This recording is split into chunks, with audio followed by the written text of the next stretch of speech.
49er pregame show. This is episode 2 of the 49er Underscore News 24 Central show. This is the pregame show versus the New York Jets. 49er versus Jets Monday Night Football game. We are 2 days away from that game. If you guys new channel, subscribe. Let's go right into the pregame show. This is the 49er injury report. As I'm recording this video, it is September 5th at 10 p.m. at night. This is the people who did not practice on Thursday. It was YGM with a knee injury, D. Winters with an ankle injury. Limited in practice was Christian McCaffrey with a calf/Achilles. It is not a new injury. The Achilles injury is not new, according to Kyle Shanahan. Wide receiver Jauan Jennings ankle, Isaac Guerrero groin, safety Hufanga knee, guard Aaron Banks with a pinky. I expect Christian McCaffrey to play, Jauan Jennings to play, Aaron Banks to play. Isaac Guerrero is kind of up in the air just because he is running back 3 on the roster / running back 4 on the roster. Safety Hufanga I do not expect to play at all. YGM is going to be a very questionable game time decision in my opinion. Same thing goes for D. Winters, a game time decision, but that is the 49er injury report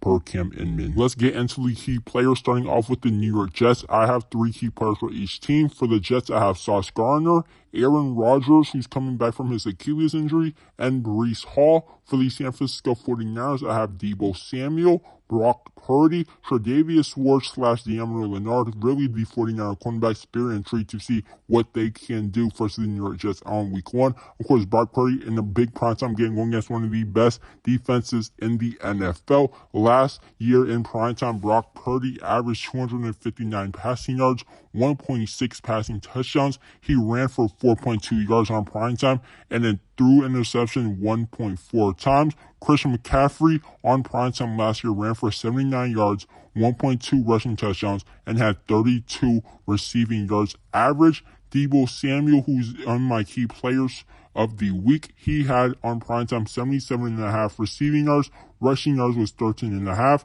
Rushing touchdowns was 0.25. Receiving touchdowns, is 0.25. Also, catches average was 5. Those are some key primetime stats for Brock Purdy and Deebo Samuel and Christian McCaffrey. Those are some key stats to keep in mind. For the Jets key players, of course, Sauce Gardner, he's going to be on Brandon Aiyuk all game. That is going to be a matchup to watch, Brandon Aiyuk versus Sauce Gardner. Of course, Brandon Aiyuk does not have a full NFL training camp in him. So how will Brandon Aiyuk do when he's going against one of the best cornerbacks in the NFL, top 5 cornerback in the NFL in Sauce Gardner without a full training camp? That's going to be very intriguing. Breece Hall, the 49er run defense last year was so bad, it was very hard to watch as a 49er fan. And then Aaron Rodgers, the guy coming back from an Achilles injury, is very going to be intriguing to see how he plays out versus the San Francisco 49ers defense. Last year, the San Francisco 49ers on primetime averaged 27.8 points. They gave up about 18 points on primetime last season. That is combined all 5 primetime games they had last season. Now we get into the keys to win for the San Francisco 49ers versus the Jets. The first key to win for the 49ers is to keep Brock Purdy comfortable. With Trent Williams back, who also did not have a full NFL training camp, I think he does not need a full NFL training camp. He's a veteran in this league. Not taking wear and tear going into the season is very key for Trent Williams.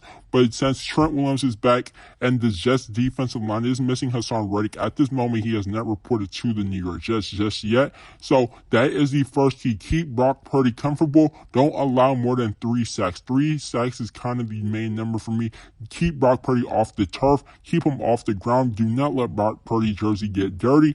Protect Brock Purdy with all costs out there. With a rookie offensive line starting Dominic Pudding, who looked amazing in preseason, I want Dominic Pudding to show out in his first ever NFL game. I know Robert Saleh is going to be coming up plays that are targeting Dominic Pudding to get to Brock Purdy. We need to keep Brock Purdy comfortable. Don't allow more than 3 sacks. Key number 2, I said this a little bit earlier, Breece Hall. Keep Breece Hall under 60 rushing yards. If the 49ers keep Breece Hall under 60 rushing yards, it is going to be a fun day for the San Francisco 49ers in this game. The 49er defense last year in the run game was absolutely horrible.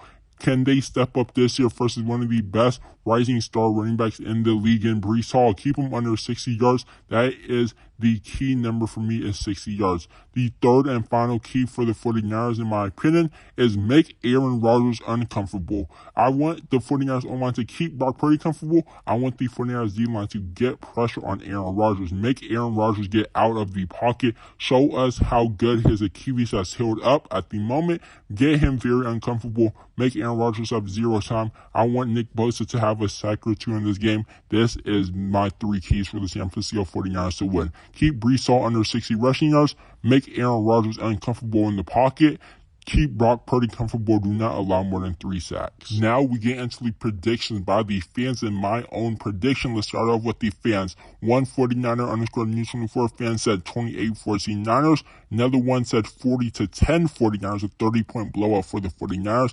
That is very, very unrealistic in my opinion. And then 34-14, another one that I could see happening, but it's kind of more leaning on the unrealistic side. My predictions for the Monday night matchup versus the 49ers and Jets, I have it 24-14 Niners win, 24-13 49ers win, excuse me. I think the 49ers keep the New York Jets under 20 points. I think it's going to be a defensive battle most of this game, but then later on the 49ers will get their points. I have a 24-13 49ers win. Last segment of the show is storylines to watch. I have one storyline to watch, and that is how will the 2 players that held out of 49ers training camp perform versus the Jets. Brandon Ayuk and Trent Williams were the 2 players that held out fully of 49ers training camp. They did not show up at all. Brandon Ayuk showed up, but he did not practice at all. They both didn't practice at all. They were practicing on the side. Brandon Ayuk was using the 49ers weight room, but was not doing drills with the team. So how will this affect their performance versus the New York Jets? Obviously, if we look back at the stats, Deebo Samuel, when he was holding out of training camp, he didn't hold out the full training camp like Brandon Ayuk did, but Deebo Samuel came back, and that season he got his contract, did not look like the Deebo Samuel the year before. It was because he did not have a full NFL training camp, so I'm hoping it will not happen to Brandon Ayuk or Trent Williams, but I believe it will happen to Brandon Ayuk and Trent Williams. I do not think Brandon Ayuk will make 1,000-yard receiving yards this season. I do think he'll be a good wide receiver, but it will not be on the stat line. And Trent Williams, how will he do in the blocking game? Of course, he's one of the best in the league, but without a full training camp, with just training with your trainers and training versus the best defense in the NFL, training against top athletes in the NFL, it is just a different game. So that is the top storyline of the week. And that is going to do it for your 49er underscore news 24 Central show. That was the 49er versus Jets pregame show. If you guys need to share and subscribe, like the video, and I'll see you guys in the next one. I'm going to try to do this every Friday of a 49er game. So usually they play on Sunday. If they play on Thursday, I might do it on the Wednesday or the day of the game. Either I'm doing it on Friday, day of the game. Those are the 2 options of the 49er pregame show.